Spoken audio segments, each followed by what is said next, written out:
Stuart would always say, just figure it out. And because I was in Richmond, a lot of his friends would stop by the store and ask for special favors. And he'd say, well, if someone asks for a special favor, just call me. So I had one gentleman come in and he wanted the couch yesterday. And he said, I play golf with Stuart Brown. And I said, oh, great. Well, let me call him up and you all can talk and maybe there's something we could work out. And he's like, oh, don't bother Stuart. I said, oh, no, he'd love to hear from you. And I called him up and Stuart wasn't available right that moment. And so later on I said, Stuart, so-and-so stopped in, plays golf with you all the time. He wanted the couch yesterday. I think I'm going to be able to get it to him in 2 days. And he said, I don't know who that is, Ann. But Stuart was always, whatever you say, if there's an angry customer, call me. We'll try to work it out.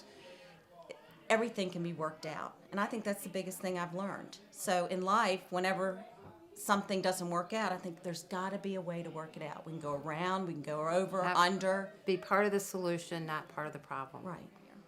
Well, I also remember the first time I got involved, Sarah Flimmer Simpson was my roommate in 9th grade in boarding school, and she became part of This End Up. And she said, we need somebody to help us design the stores. And I said, sure. And they were opening up one in Baltimore where I lived.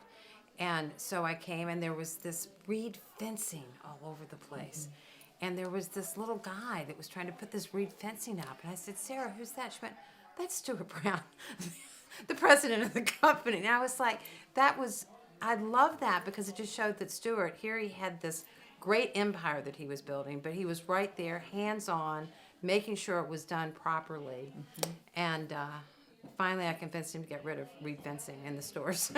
Good. Probably tonight really brings all that back so much that I haven't seen a lot of these people in 25 years. And I walked in and I was like, I'm home.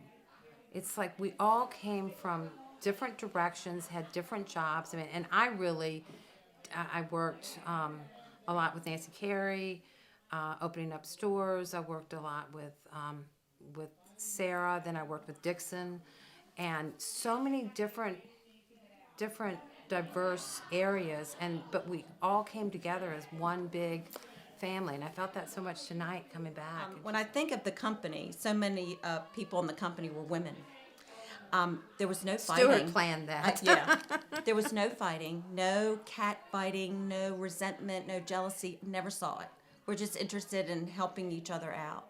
And I think that was a secret. Stuart took or accepted young women, no experience, but plenty of smarts. And he said, if you don't have fun anymore, stop doing it. And we never stopped. Never stopped. So I think if more businesses, including public schools, would adopt some of the management style that This End Up, I think it could just work wonders in any environment.